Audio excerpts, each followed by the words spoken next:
폭스바겐이 저렇게 공격적으로 하면 삼성 SDI 쪽으로 뭔가 반사 이익이 있을 가능성이 있을 거고. 하이든에 내놓은 인프라 부양책, 네. 한국의 배터리주에도 좀 좋은 소식이 되지 않겠는가. 이 시가총액 1위 덩치가 움직인다면 우리나라 코스피 지수가 박스권 하단보다는 이제는 상단 쪽으로.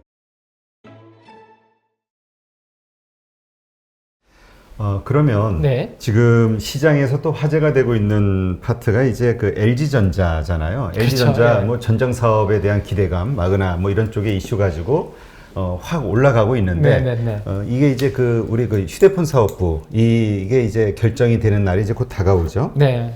저는 설수를 하셨으면 좋겠는데. 그게 이제 일반 시장의 네. 컨센서스인데, 네네네. 근데 또 LG의 문화가 네. 이게 그 해고하지 않는 문화가 네네. 있다 보니까 네. 어떻게 될까 이게 되게 이슈인 것 같아요. 네네. 어쨌든 기업 가치를 올리는 측면에서는 우리 MC 사업부라고 하죠. 네. 스마트폰 열심히는 하고 계신데, 어쨌든 시장에서는 기대하고 있는 것은 철수를 제발 좀 해줬으면 좋겠다. 주주분들도 그렇고, 나 LG전자가 스마트폰 더 이상 안 하면 LG전자 나 관심 가지겠다. 그런 분들도 주위에 많으시거든요. 그래서 만약에 LG전자가 MC 사업부를 포기를 한다라는 가정을 한다면, 어쨌든 지금 나오는 데이터로는 한 4천억에서 5천억 정도 세이브가 되는 거죠. 그렇죠. 적자가 줄어드는 거니까. 그러면 우리가 거기에다가 단순하게 우리 개인 투자분들이 할 수 있는 것 중에 하나가, 우리가 벌어들인 이익에다가 곱하기 한 10배 정도를 줘서 그 회사 시가총액을 러프하게 계산을 많은 분들이 하시거든요. 그럼 이 회사 10배 정도 주면 시가총액 이 정도는 적정하겠다. 근데 LG전자가 만약에 이익이 적자 나던 게 한 4, 5천억 줄어든다. 그러면 거기에다가 곱하기 10배를 하면 4조, 5조를 더 줘도 되는 걸로 반대로 그림을 그려볼 수 있거든요. 네. 그렇기 때문에 많은 분들이 스마트폰 제발 좀 적자 나는 거 철수했으면 좋겠다라고 하고 계시거든요. 그래서 LG전자가 열심히 가전도 잘하고 있고 요즘 전장 쪽으로 하고 있어서 거기서 한 단계 더 레벨업을 치고 나가게 해주려면 이 부분이 되면 시가총액 평가를 그렇게 시장에서 해줄 거고 그렇게 될지 안 될지는 사실 그거를 저희가 예측할 수는 없는 거고요. 아직 뭐 결정난 건 없는 거죠. 네. 그렇게 되면 밸류에이션 자체가 달라질 수 있다. 그러니까 주가라는 게 실적 곱하기 밸류에이션인데 이 밸류에이션을 10배 주는 게 12배 주든지 이 프리미엄을 더 줄 수 있다는 거죠. 그렇죠. 그렇게 생각해 보시면 좋을 것 같아요. 근데 또 다른 편에서 생각해 보면 네. 그 관련된 그 분야에서 일을 하는 네네. 그 직원들은 지금 얼마나 조마조마하겠어요. 그 가족들하고. 그럼 제가 너무 긍정적으로만 말씀드렸나요? 아니, 그러니까 이게 그 시장이라는 게 워낙 네. 뭐 냉정하니까 네. 그러니까 아마 회사도 결정하기가 네. 아마 만만치는 않을 거예요. 저는 주식 투자하시는 이 자본주의 입장에서 투자자 입장에서 말씀드리는 그렇죠. 거고 투자자 입장에서 이게 당연한 거니까 네. 요구하는 건. 그래서 그러한 고용이라든지 이런 부분들을 명확하게 좀 승계를 확실하게 해주는 그런 쪽으로 만약에 간다면 그렇게 하면 잘 돼서 가족분들 걱정이 없었으면 좋겠습니다. 네. 그러니까 이게 하여튼 LG전자에서도 고민을 많이 하고 있을 것 같은데 네. 하여튼 뭐 주주들의 입장을 무시할 수도 없는 거니까요. 네네네. 일단 뭐 그런 상황이고요. 그 다음에 이제 특히 LG그룹의 이슈가 많이 있네요. LG 에너지 솔루션 하고 이제 어디죠? SK 이노베이션하고 이제 SK 이노베이션. 이번에 또 오늘 나온 뭐 뉴스 보니까 이번에는 또 그 특허와 관련해서 그 SK 이노베이션의 그 LG를 소송한 거에 네네네. 대해서 이제 뭐 제기를 했는데 그게 뭐 기각되고 네네. 이거 어떻게 돌아가는 거야 지금 뭐 분위기가 이런 시장의 분위기가 나오고 있죠. 네. 그래서 저는 제 개인적으로는 너무 변수가 많으니까 이렇게 막 변수가 많은 기업을 굳이 내가 좀 헷갈리는데 이거 어디에 장단을 맞춰야 될지 헷갈리는데 굳이 해야 될 필요가 있을까라는 생각이 들어요, 사실. 그래서 우리 SK 이노베이션을 담당하고 있는 애널리스트 분들한테 제가 이렇게 뭐 콜을 돌려봐도 그거 참 아리까리하다. 많이 빠져서 사실 가격 메리트는 생겨 있지 않습니까? 그렇죠. 근데 뭐 SK가 워낙 강하게 나가죠. 거기 아예 철수할 수도 있다라는 그런 기사도 이번 주에 나오기도 했고. 진짜 벼랑 끝 점술. 너무 강공으로 나가니까 이러다가 어제는 또 합의할 수 있다라는 그런 뉴스도 또 뭐 약간 돌고 했는데 이거 도대체 어디에 기준으로 둬야 될지. 근데 지금 돌아가는 분위기는 이렇게 되면 합의 쪽으로 이렇게 서로 되지 않을까요? 네. 왜냐면 일단 또 한 번은 또 어제 그 승리를 했잖아요. 네네. 예. 그래서 합의가 되면 정말로 좋은 것 같고요. 예, 보기 좋게. 그래서 뭐 SK이노베이션이 1조를 불렀고 LG에서 뭐 사실 뭐 3조라든지 하여튼 엄청 규모가 갭이 벌어져 있기 때문에 지금 합의가 잘 안 되고 있는데 네. 뭐 어제 이야기로는 뭐 1조 5천억 정도에서 합의를 할 수 있다라는 뭐 또 그런 기사성이 나오면서 어제 SK이노베이션 주가가 좋았는데 사실 이거는 끝나봐야 아는 이슈라서 그렇죠. 저는 너무 그리고 단기적으로 또 SK이노베이션 이 기대감 때문에 이틀 동안 또 많이 팍 올라와 버렸거든요. 그래서 이 부분에 가지고 투자를 판단하시기보다 오히려 제 생각에는 이 부분에 살짝 비켜져 있는 회사가 배터리 셀 회사 중에 삼성 SDI라는 회사가 있지 않습니까? 네. 예. 그래서 삼성 SDI가 사실 지금까지는 좀 보수적으로 투자를 LG 화학이나 그 SK 이노베이션 대비해서는 보수적으로 투자를 해왔거든요. 근데 지금 폭스바겐이 지금까지는 테슬라가 글로벌 1위 전기차였는데 내년에는 이제 폭스바겐이 글로벌리 1위로 전기차 메이커로 지금 올라올 것으로 예상이 되고 있기 때문에 최근에 폭스바겐이 뭔가 이야기를 빵 터트리니까 시장에서 거기에 임팩트가 엄청 큰 영향을 받는 거죠. 그렇죠. 예. 근데 폭스바겐이 나가는 방향 중에 하나가 이 각형 배터리를 하겠다라는 쪽이잖아요. 근데 우리나라 배터리 3사 중에서 각형 쪽을 그나마 좀 제대로 예전부터 하고 있던 쪽이 삼성 SDI니까 그러면 폭스바겐이 저렇게 공격적으로 하면 삼성 SDI 쪽으로 뭔가 반사 이익이 있을 가능성이 있을 거고 삼성 SDI가 최근에 유럽의 헝가리나 유럽 쪽에서 증설한다는 이야기가 나오고 있거든요. 네. 그러면 그 논란에서 살짝 벗어나 있는 삼성 SDI가 배터리 업체 중에서 내가 꼭 고르고 싶다면, 예, 배터리 업체 중에서 고르고 싶다면 삼성 SDI가 그래서 저는 좀 나름 대안이 되지 않을까 하는 생각이거든요. 네. 그러니까 사실 작년에는 이게 시장의 주도주로서 아주 강력한 에너지를 뿜어냈잖아요. 네네네. 근데 이제 요즘은 뭐 이런 논란도 있어서 그런지 몰라도 약간 좀 주춤한 상황인데. 네네. 근데 이번에 이제 바이든의 그 내놓은 인프라 부양책. 네. 여기에 보면 이제 전기차 공급 확대 지원안이 포함이 되면서 네. 미국도 뭐 테슬라가 조금 반등하다가 이번 장은 약간 좀 뭐 약하긴 한데 어쨌건 반등을 좀 했죠. 네네네. 이게 이제 결국은 한국의 배터리주에도 좀 좋은 소식이 되지 않겠는가. 예, 예. 예. 오히려 이제 배터리 3사 셀 업체를 꼭 내가 투자할 게 아니라면 그 우리 밸류 체인이 있지 않습니까? 밑에 네. 밸류 체인 소재 관련주들도 있고 장비 회사들도 있는데 그들을 보시는 게 말씀 주신 것처럼 저는 괜찮을 것 같아요. 특히나 오늘 지금 기사 난 게 뭐냐면 미국의 GM이 미국의 이제 자동차 메이커인 GM이 우리 포스코 쪽에 배터리의 핵심 소재를 직거래하자라는 제안을 했거든요. 포스코 케미칼이 그렇죠. 하고 있나요? 그러면 이제 우리 포스코에서는 주력으로 2차전지 소재를 하고 있는 회사가 포스코 케미칼인 거죠. 그래서 굳이 그러면 포스코 케미칼이라든지 2차전지 소재 같은 회사들이 우리나라 국내 배터리 셀 업체, 뭐 LG 화학이나 이런 회사들은 통하지 않고 바로 이제 글로벌 그 메이커들하고 바로 이제 거래를 할 수 있는 이러한 부분이 이제 될 수 있는 거죠. 그래서 그렇죠. 오히려 제가 우리나라 배터리 그 2차전지 소재 장비 회사들이 국내 3사한테 너무 이렇게 비중이 높으니까 사실 이제 좀 뭐 입김에 이렇게 시달릴 수 있는데 이제 오히려 이렇게 직거래할 수 있는 방향으로 열린다라는 것은 우리의 이제 파워가 커지는 거죠. 그래서 2차전지 소재 쪽으로 오히려 뭐 전기차 시장이 커지면 결국에는 배터리를 누군가 만든다면 거기에 들어가는 소재는 해본 애들한테 조달을 할 가능성이 왜냐면 안정성이 중요하니까. 네. 그래서 국내 배터리 소재 업체들한테는 좋은 기회가 될 것 같고. 여기도 또 쇼티지가 있어요. 요즘 쇼티지 나는 산업이 워낙 많은데. 뭐 반도체부터 시작해가지고 아주 뭐 난리예요. 네, 쇼티지가 많은데 동박이라고 있습니다. 그 동박. 일렉포일이라고 전기차 배터리에 들어가는 얇은 구리막이 있는데 그쪽이 지금 여전히 쇼티지 상황이거든요. 그래서 최근에 2차전지 소재주 중에서도 먼저 주가가 빨리 올라온 기업들을 보시면 SKC, SKC가 이제 새롭게 동박 사업을 시작을 했는데, 그래서 일진 머티리얼즈라는 회사도 있고요, 일렉포일을 하는 회사가. 그래서 저는 그런 쇼티지 나는 기업들도 먼저 보시는 것도 좋고, 어쨌든 2차 전지 소재 그리고 증설 때문에 장비까지 해서 그 아래 단을 보시는 것도 괜찮지 않겠나라는 생각입니다. 네. 하여튼 뭐 그래도 일단 시장이 커진다라는 면에서는 어쨌든 네. 긍정적인 뉴스로 봐야 되겠죠. 네네네. 근데 이게 LG하고 그 SK가 잘 합의가 되면은 이게 또 상당한 시너지가 또 이 시장에 관심이 확 쏠리지 않을까 이런 생각도 들기도 하고요. 그렇죠. 거기에 억눌려 있던 제가 이제 주가를 보는 것 중에 하나가 시장이 하락을 하면 그냥 막연하게 멍하게 가만히 있을 게 아니라 이게 왜 하락하는지를 빨리 파악을 해야 되거든요. 우리가 스프링을 이렇게 쭉 누르면 손을 딱 치워버리면 어떻게 되죠? 팡 튀어 올라 버리지 않습니까? 그렇죠. 그러면 악재 때문에 그 주가가 이렇게 시장에 눌렸다면 그 악재가 뭐 없어지거나 예를 들어서 어느 정도 희석이 되는 내용이 딱 나와버리면 주가는 위로 팡 튀어버려요. 용수철처럼. 네. 말씀 주신 게 정말로 맞는 게 지금 그 노이즈 때문에 지금 눌려 있는 거 아닙니까? 그렇죠. 근데 만약에 원만한 합의에 어느 쪽으로 너무 부담되지 않는 수준에서 잘 합의가 끝나면 그 눌려온 악재가 빠져버리면 채워버릴 수 있는 그런 가능성은 뭐 있겠죠. 네. 네.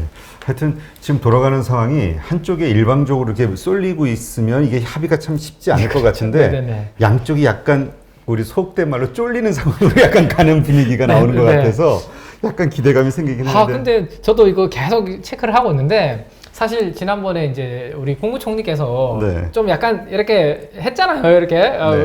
보기 안 좋다. 좀 합의했으면 좋겠다 했는데 그래도 이 두 그룹이 되게 자존심이 세신 것 같아요. 네. 저는 안타깝네요. 네. 그 뭐죠? 최태원 회장이 저 대한상이 그렇죠. 회장이 됐나요? 네, 되셨잖아요. 그래서 약간 그러니까 예. 뭔가 이렇게 그러니까 그 자기의 품위를 위해서도 그렇고 그러니까 이제 잘 다독거려야 되니까 우리나라에 합의안이 나올 것 같았는데 괜찮은 기업들의 지금 뭐 거의 큰 의장으로 역할을 계신데 하고 있는데. 큰 역할을 하고 계시면 나름대로 LG에서도 저 정도 역할을 하고 계시니까 우리가 또 약간 그러면 양보할까? 하면 SK에서도 너무 이렇게 강공으로 가는 건 좀 그렇지 않을까? 이런 기대감 좀 있었는데 어쨌든 아직까지는 기대감이 하여튼 어떤 결과가 나올지 지금은 이제 사실 좀 궁금하긴 해요. 네네네. 예. 알겠습니다. SK 바이오사이언스 이것도 상장할 때 정말 엄청난 기대감을 그렇죠. 불러일으켰는데 지금 여기 고점에 들어가신 분들은 뭐 고민이 장난이 아닐 것 같아요. 네네네네. 지금 많이 하락해 있는데 지금 오늘 더군다나 기관 물량이 네. 그 36만 주가 락업이 풀린다 이런 뉴스가 있는데 네. 이러면 이제 더 하방 쪽으로 압력이 세지는 게 아닐까. 뭐 지금 많이 하락했다 해도 어쨌든 공모가보다는 2배 가까이 되는 가격이니까. 네네네. 예. 근데 저는 이 기간 질문 주신 이 기간 락업 해제되는 이 물량 때문에 주가가 그렇게 큰 충격을 받을 것 같지는 않거든요. 그래요? 예. 제가 사실 저희 KB증권에서는 이 SK 바이오스 사이언스에 대해서 공모주 저희 청약 대상 회사는 아니었거든요. 아니었는데 그래도 저는 이제 이거 한번 시세가 상장할 때는 좀 관심도가 워낙 세니까 괜찮을 것 같아서 저희 소개를 해드렸었는데 그때 제가 파악한 바로는 이 락업 물량이 기존의 다른 공모주들 대비해서 엄청나게 많아요. 그러니까 기관 투자가들이 SK 바이오사이언스를 담기 위해서 나 당분간 팔지 않겠소라고 확약을 건 물량들이 엄청 많다는 거죠. 일반 공모주 대비해서. 네. 그래서 지금 당장 이 36만 주가 나오지만 아직까지 지금 팔지 않겠다고 해놓은 물량들이 훨씬 많기 때문에 요거는 제 생각에는 최근 주가가 워낙 다이렉트로 빠졌지 않습니까? 그렇죠. 빠지는데 요거까지 있으니까 그냥 요걸 가지고 이슈로 제가 봤을 때는 좀 시장에서 기사가 나오는 것 같고 막상 크게 나올 물량은 없는데 문제는 이 심리적인 부분인 것 같습니다. 심리로 예. 지금도 나오는데 앞으로 또 더 나오고 예, 이게 이제 그거도 있고 이거 따상을 갔는데 첫날 고점에서 따상상을 노리고 엄청나게 대량 거래가 제가 기억으로는 터진 걸로 알고 있습니다. 그때 이제 처음 공모주 받으신 분들은 많이 빠져나오는데 오히려 상한가 한 번을 더 노리고 그때 고점에서 들어가신 분들이 지금은 워낙 주가가 많이 빠졌기 때문에 이제 이 기관들 물량이 아니라 개인 투자들이 막 고점에서 들어간 물량들이 당분간은 계속 저는 부담을 줄 가능성이 매물대가 엄청 두껍다. 그리고 이 물량을 영향을 줄 거고 기관이 아니라 그래서 그나마 다행인 점이 우리 바이오주는 금리에 상당히 영향을 많이 받거든요. 이 바이오주가 꿈이 많은 주식이잖아요. 그렇죠. 지금 당장 돈을 벌기보다는 우리가 장부를 보면 바이오주들은 다 적자인 기업들이 많고 그 대신에 이거 신약 하나 제대로 터트리면 대박이니까 미래에 벌어들일 이익을 지금 땡겨와가지고 지금 시가총액에 반영을 하고 있으니까 이 금리가 이렇게 많이 올라가는 상황이면 외부에서 자금을 조달해서 임상 실험이나 이런 걸 해야 되기 때문에 불리하죠. 네. 불리할 수밖에 없기 때문에 금리가 올라가는 추세에서는 바이오주들은 불리하거든요. 근데 다행히 지금 1.77%까지 미국 국채 금리가 올라갔다가 지금 1.6%대로 내려왔습니다. 그래서 그나마 바이오주들 투자 심리에는 1, 2월 달은 다 빠졌죠. 금리 올라가는 거라서. 그렇죠. 근데 최근에 바이오주들 보시면 바닥에서 지금 올라오고 있는 종목들이 하나 둘씩 늘어나고 있거든요. 그래서 SK 바이오사이언스도 단기적으로 주가가 이제 이렇게 많이 빠졌는데 그나마 이 센티적으로는 금리가 이제 여기서 더 올라가지 않으면 다행히 센티 쪽으로는 좀 안정을 찾을 수 있을 것 같은데 이 물량 소화 문제가 당분간 이게 관건일 것 같습니다. 네. 그럼 상당한 시간이 좀 필요하겠네요. 워낙 네네, 그 그렇죠. 고점에 물린 분들도 많은데다가. 예. 안 그러면 뭐 가장 아주 임팩트 있는 호재가 하나 뭔가 빵 터져줘야 되겠죠. 예. 근데 또 바이오주는 워낙 그 뭐라 그럴까요? 예측할 수가 없어가지고. 어렵습니다. 네. 네. 지금 경기 민감주 사실 그동안 제일 잘 올랐던 어떤 섹터이기도 한데 네. 이번에 바이든의 인프라 사업 발표하고 나서는 오히려 네. 이제 약한 모습을 좀 보이고 있단 말이죠. 네. 네. 그러면서 화학주, 철강주, 여행주 네. 이런 것들 이제는 뭐 끝물이냐 아니면 이제 본격적으로 백신 장세 열리면서 다시 상승할 모멘텀이 남아 있다 네네. 이렇게 보는 분들도 있고 네. 어떻게 보세요? 그렇죠. 이제 뭐 조선, 해운 뭐 이런 섹터는 우리가 시클리컬이라고 부르죠. 경기 민감업종. 예, 사이클에 따라서 한 2, 3년 쭉 올랐다가 또 쭉 빠졌다가. 근데 지금 최근에 사이클은 어쨌든 이제 바닥을 지나서 이제 올라오고 있는 사이클이라서 길게 봤을 때는 좀 괜찮을 것 같은데요.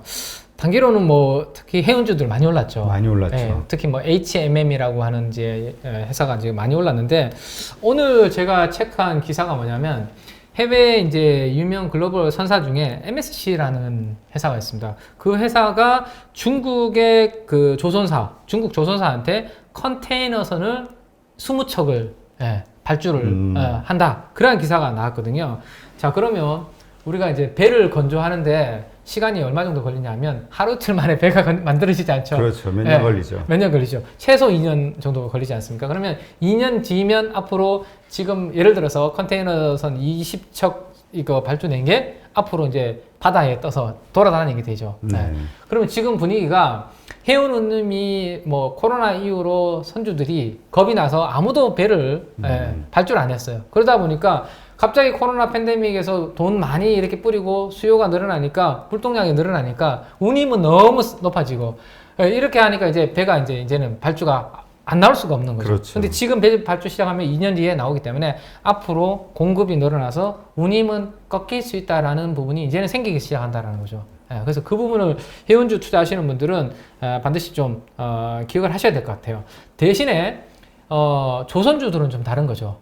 조선주들은 방금 말씀드렸던 것처럼 최근에 운임이 너무 강세니까 선주들이 드디어 이제 못 참고 이제 발주를 계속 내고 있는 거고, 최근에 우리나라 뭐 조선사들 선박 그 수주 데이터들 되게 좋게 나오고 있고, 이미 1분기에 작년도에 벌써 몇 % 수준을 했다. 이런 자극적인 기사들이 막 나오고 있을 정도로. 근데 작년도에 워낙 수주가 안 좋았으니까 원래 실적은 당연히 안 좋겠죠. 그래서 그렇죠. 이 조선주들은 실적을 가지고 보면 안 되고 수주를 봐야 되는데 지금 수주 임팩트가, 수주 모멘텀이 좋다라는 거죠. 그렇죠. 그리고 2000년도에 많이 그때 지었던 배들이 이제 한 20년 정도 연식이 되었지 않습니까? 폐선 기간이 점점 다가오고 있어요. 그래서 그 배를 앞으로 계속해서 수주하는 모멘텀이 조선은 생길 거고, 해운 쪽의 이 운임은 앞으로 배들이 이제 점점 늘어나면 꺾일 거고, 그래서 조선은 좀 좋게 보고 있고요, 여전히. 근데 해운 운임은 단기적으로 너무 이번에 그 스웨즈 이슈도 있어서 너무 오버슈팅을 한 부분이 저는 HMM이 있다라고 생각되고, 지난 3월 26일이죠. 제가 알기로는 금요일 날 그 스웨즈 운하 이슈 때문에 엄청나게 대량 거래가 터졌습니다. 엄청나게 대량 거래 터지면서 양봉이 만들어졌는데 그 양봉을 지금 깨고 내려왔는데, 당분간 뭐 해운주들보다는 조선주 쪽으로 약간 관심을 두시는 게 좀 좋지 않을까 싶어요. 네. 하여튼 그 조선주 전에 그 섹터 그 애널리스트하고 한번 방송을 했는데 네. 그런 얘기를 하더라고요. 지금 탄소제로 네네네. 이슈 때문에 네. 지금 노후 선박들을 새로 다 교체해야 되는 이슈가 있기 때문에 조선주는 좀 괜찮을 것 같다는. 네, 네. 예. 뭐 비슷한 의견이시고요.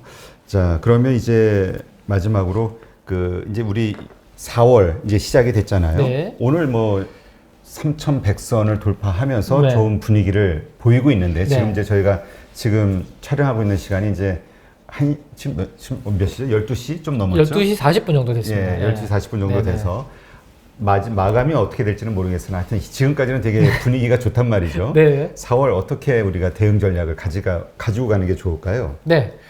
일단 사실 뭐 미리 이거 예측한다고 사실 맞죠. 예측대로 된다면 이게 정말 사람 심리가요. 이런 네. 거 있죠. 네. 왜냐면 우리 다 알거든요. 네네. 지나봐야지 하는데 그래도 우리 점장이 찾아가는 느낌 있잖아요. 네, 이게 네. 맞겠어 하면서도 그래도 물어보고 싶은 거. 네네. 그래서 저도 틀릴 거라고 생각하면서도 제가 말씀드리겠습니다. 근데 또 그게 시장을 분석하고 또 이 흐름을 이해하는데 상당히 도움이 되거든요. 네네네, 알겠습니다. 그래서 저는 3월보다는 나은 4월이라고 말씀드리고 싶거든요. 그 중에 일단은 뭐 하나만 제가 말씀드리면 3월 달에 저희가 시장을 압박했던 많은 요인 중에 하나가 그 CFD 계좌라고 많은 분들 기억하시죠? 그래서 차익 결제. 예, 예. 거기에 뭐 CFD 계좌가 뭐 마진콜을 당했다는 레버리지 비율을 높이는 바람에 조금만 주가 빠져도 거기는 레버리지를 엄청 쓴 계좌들이니까 그렇죠. 팔 수밖에 없는, 주가 조금 출렁이면. 근데 또 하나 이슈가 4월 1일부터 CFD 계좌도 이제는 과세가 된다라는 이슈가 있었거든요. 그러면 그 과세를 피하기 위해서 많은 좀 큰 손 분들을 큰 자금을 운용하시는 분들이 그 CFD 계좌를 활용을 하셨는데 4월 1일부터 거기에서 이제 과세가 되면 나 계좌 다시 바꿔야 되겠네? 그런 우려감도 또 3월 달에 있었거든요. 왜냐하면 4월에 이제 과세 시작되니까 3월에 팔아놔야 되지 않겠습니까? 그렇죠. 네, 그래서 그게 이제 또 하나 큰 게 저는 좀 일단락이 된 부분이 있을 것 같아요. 그래서 수급적으로도 나쁘지 않고, 우리 조금 전에 봤던 달러 인덱스 지수도 지금 하락하고 있는 상황이고, 근데 이제